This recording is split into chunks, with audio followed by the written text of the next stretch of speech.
Oi, trabalhador e trabalhadora. A gente está aqui no final do curso de aperfeiçoamento de vigilância em saúde do trabalhador. Eu sou Paulo, já estive com vocês em outros vídeos do canal do Fórum Acidente de Trabalho. E hoje a gente vai conversar um pouco com uma pessoa especial. Vou deixar ela se apresentar aqui, muito especial para a Organização da Saúde do Trabalhador no estado de Pernambuco. É Lidinere, hoje ela está compondo a Comissão Intersetorial de Saúde do Trabalhador e da Trabalhadora do Estado. Vou agradecer a ela pela entrevista e pela parceria também. Vou abrir o espaço para ela se apresentar. Depois que ela se apresentar, eu faço alguma intervenção também para a gente conversar um pouco sobre controle social e saúde do trabalhador. Paulo, muito obrigada a todos vocês que estão aqui nos ouvindo, nos assistindo. Meu nome é Lidinere Ferreira, mas eu sou mais conhecida no movimento como Linda Ferreira. Eu estou hoje conselheira estadual de saúde pelo segmento usuário, representando a Pastoral da Saúde, e estou retornando depois de 14 anos, fora do controle social e também da saúde do trabalhador, voltando também para a coordenação da Comissão Intersetorial de Saúde do Trabalhador e da Trabalhadora do Conselho Estadual.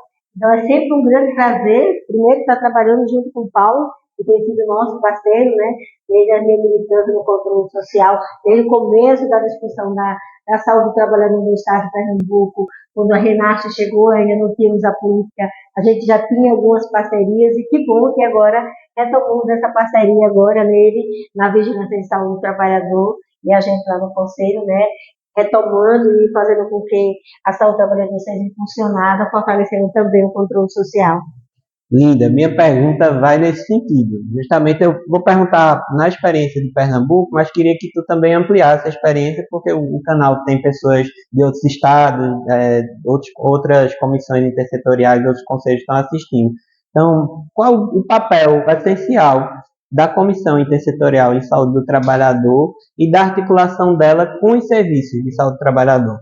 Bem, Paulo, eu posso falar um pouco, inclusive, da nossa experiência que a gente acumulou nos anos que nós estávamos no Conselho Estadual, que a gente tem esse grande papel de fomentar as ações de saúde do trabalhador no nosso território de abrangência, ou seja, no território de abrangência do Conselho Estadual. A função principal da comissão, ela é assessorar o controle social, ou seja, o Conselho de Saúde, o Conselho Estadual ou o Conselho Municipal, ou distrital. Mas, para além disso, de fazer essa assessoria, não basta apenas ter conselheiros de saúde nesta comissão. Por isso que ela é intersetorial, porque ela precisa de outros atores que tenham expertise sobre o tema de saúde e podem, inclusive, ampliar para a saúde e segurança, que ela também perpassa pela saúde do trabalhador, para a gente construir e criar ações e estratégias de acordo com a realidade do território, de acordo com o perfil produtivo, de acordo com o perfil epidemiológico, ocupacional, para construir ações que elas de fato fazem a intervenção.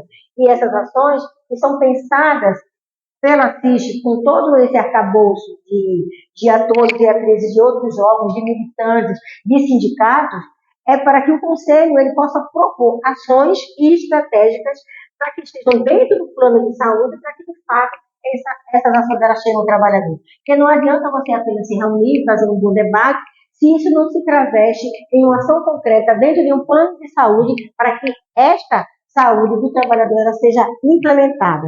Porque lembre-se que nós dialogamos, construímos e propomos saúde. A pauta é saúde do trabalhador e não adoecimento do trabalhador. Ultimamente a gente tem tido só remediação, em relação ao adoecimento. E a gente precisa fazer ação para que porque a SUS também de fazer a promoção. E a promoção em saúde do trabalhador também perpassa também como um papel importante e imprescindível da comissão intersetorial. Boa, nesse sentido, eu queria saber contigo, a gente está aqui na finalização do curso de aperfeiçoamento de vigilância do trabalhador e da trabalhadora, como eu falei, e tem algumas comissões intersetoriais que estão compondo a turma do curso junto com profissionais da vigilância em saúde. Eu queria saber, da tua opinião, como é que faz essas formações, qual o papel dessas formações e a importância desse tipo de formação ser realizado junto, profissional de saúde do SUS, junto com o controle social, com o movimento sindical, com movimentos sociais. O que é que isso agrega na formação e o que é que isso pode trazer de resultados, assim, na concepção e na tua análise, pela experiência que você tem também em processos formativos? Eu acho que ela traz uma riqueza muito grande, porque ele traz uma diversidade. Ela vai trazer um olhar do trabalhador que está na ponta, que infelizmente sabe que tem alguma coisa errada, mas ele não consegue identificar que erro ou que equívocos são esses. Então, você traz o saber do trabalhador para essa construção. Você também traz o saber do trabalhador, do profissional, o saber técnico do trabalhador que está no local do trabalho, que está, né, ou seja, na assistência, ou seja, na ação de vigilância, também traz esse olhar agregado. E também traz o olhar, né, muitas vezes importante, dos centros formadores que precisam repensar o formato da formação na área da saúde do trabalhador. E ainda formamos profissionais para o trabalho, ainda não tem uma formação muito ampliada na questão da saúde do trabalhador. Então, essa conjunção de olhares e de realidades diferentes, de experiências e suas expertises, vai fazer com que a gente consiga fazer uma ação de saúde do trabalhador que tem um componente técnico, que tenha a empatia de entender que aquele posto de trabalho precisa ser alterado, porque ele que está adoecido não é o trabalhador, porque se você não corrige o posto, qualquer trabalhador que venha vai adoecer. Então, a ação de promoção vai ser de fazer essa inspeção, olhando também os processos de trabalho, e para além dos processos de trabalho, uma outra coisa importante é pensar, trazer a pauta da gestão do trabalho, para a gente entender como é que as relações de trabalho estão estabelecidas, que hoje também é um dos fortes componentes de adoecimento dos trabalhadores. Eu acho que antes da gente encerrar, teve um ponto que você falou, tanto aqui na mesa, quanto vem abordando em reuniões das comissões intersetoriais, da própria reunião do Conselho Estadual de Saúde, que é a relação entre a vigilância popular e a saúde do trabalhador. Queria que a gente, quando faz uma análise, a gente até analisou aqui no curso, a saúde do trabalhador, ela nasce muito nessa concepção da vigilância popular, né, da participação, mesmo que não seja chamada de vigilância popular na época. O modelo operário italiano era uma forma de vigilância popular, de controle popular dos trabalhadores, uma forma de efetivar um poder popular desses trabalhadores ali sobre os processos de saúde e doença deles. Eu queria saber, você, qual a contribuição que a vigilância popular tem para o campo saúde do trabalhador na atualidade?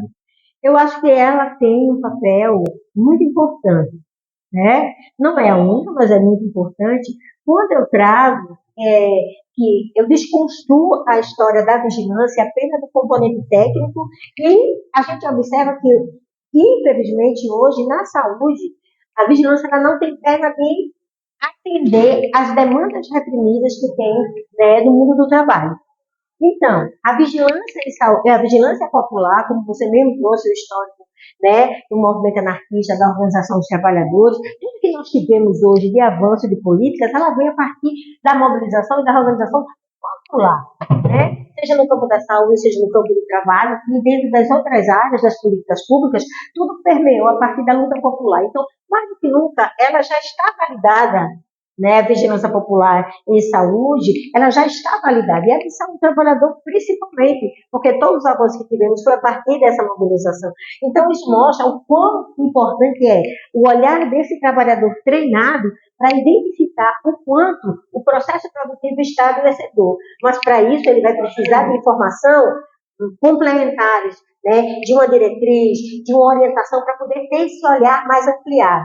Mas a gente garantir que a sociedade, a classe trabalhadora, ela se aproprie, né, desse regramento da vigilância popular e consiga implementar, você vai conseguir ter dados, né, mais fidedignos, teremos mais complexidade das informações, e aí a gente vai poder ter realmente um perfil produtivo, um perfil de epidemiológico ocupacional mais fidedigno, construído a partir do olhar e do saber da classe trabalhadora. Para a gente fechar, eu acho que só para terminar mesmo, deixar um espaço aberto para você fazer suas colocações, tanto para o público do Fórum Acidente de Trabalho e, com certeza, para os conselheiros, para os coordenadores de SERES, para os profissionais da rede que estão nos assistindo. Deixa eu acrescentar. Aproveitar também assim, você, no momento da sua participação ali, você comentou uma iniciativa que está para ser deslanchada, né, de um trabalho de conselho.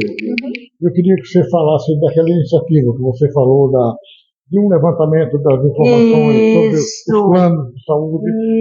Isso. Dá uma ideia de um exemplo que outros conselhos também precisam desenvolver e fica à vontade para terminar.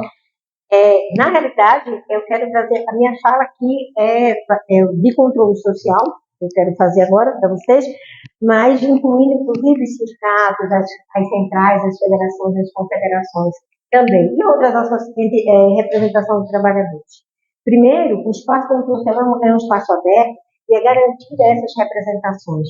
Então, se a gente quer transformar e quer avançar na construção de políticas públicas, principalmente na saúde do trabalhador, o movimento sindical ele precisa se apropriar de forma qualitativa desses espaços. E não como habitualmente acontece, de apenas botar pessoas nesses espaços, mas que elas não têm compromisso, não estão preparadas e não conseguem, muitas vezes, avançar na discussão dessas políticas públicas nesses espaços.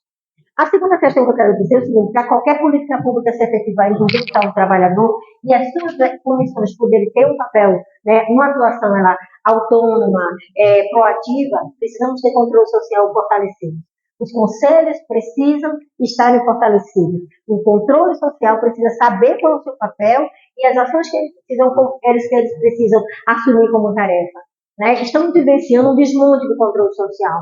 Estamos observando que em alguns municípios, inclusive no estado de Pernambuco, tem prefeitos assumindo o papel de homologador das resoluções do Conselho, alterando a legislação, alterando o mandato, ferindo a 8142, a Lei Orgânica da Saúde 8142, ferindo a Resolução 453 e as demais resoluções do Conselho Nacional. Então, para a gente, isso é uma violência quando os gestores interferem no controle social. Porque o controle social ele tem a representação tripartite, que são gestores públicos, mas voluntários, são gestores públicos que estão lá com o papel de pensar e discutir a política de saúde do trabalhador do território, a partir da realidade daquele território, a partir de conhecer esse perfil produtivo. O que, infelizmente, a gente não evidencia. Os conselhos de saúde, eles não conhecem o perfil epidemiológico, não conhecem o perfil produtivo e não conseguem implementar ações concretas da saúde do trabalhador. E o projeto que o Conselho Estadual está fomentando, através da Comissão de Assessoramento, em parceria com a Comissão de Saúde do Trabalhador e também Educação Permanente, é a gente traçar um perfil. E com isso estamos fazendo várias atividades, vamos realizar atividades, inclusive estamos articulando com o Paulo, iniciando a área de abrangência do SEREG, visitando esses conselhos, fazendo reunião, fazendo oficina, falando da importância do controle social fortalecido e também traçando um perfil desses conselhos, para ver que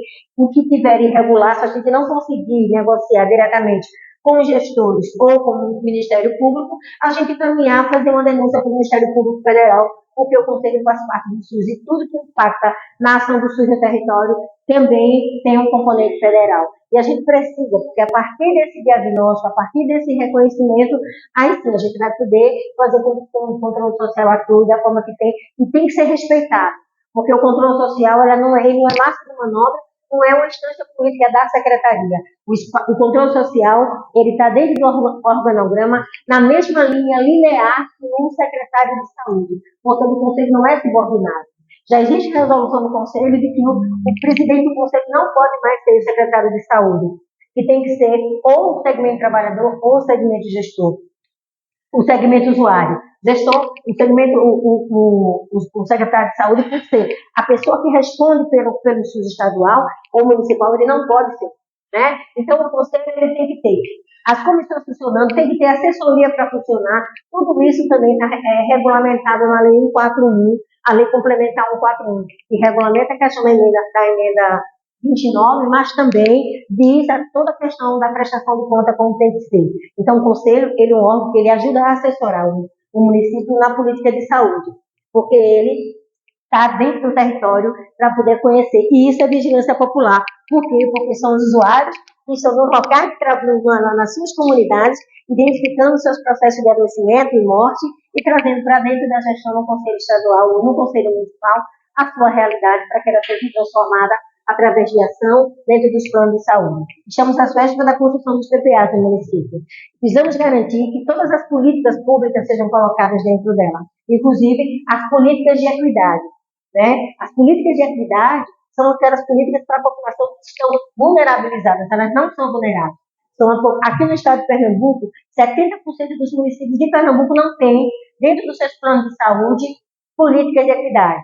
Então, a gente precisa avançar. E a gente só avança fortalecendo o controle social, se apropriando, se qualificando, fazendo formação, e aí sim a gente consegue mudar a nossa realidade, porque começamos de mudança interior dentro de nós mesmos.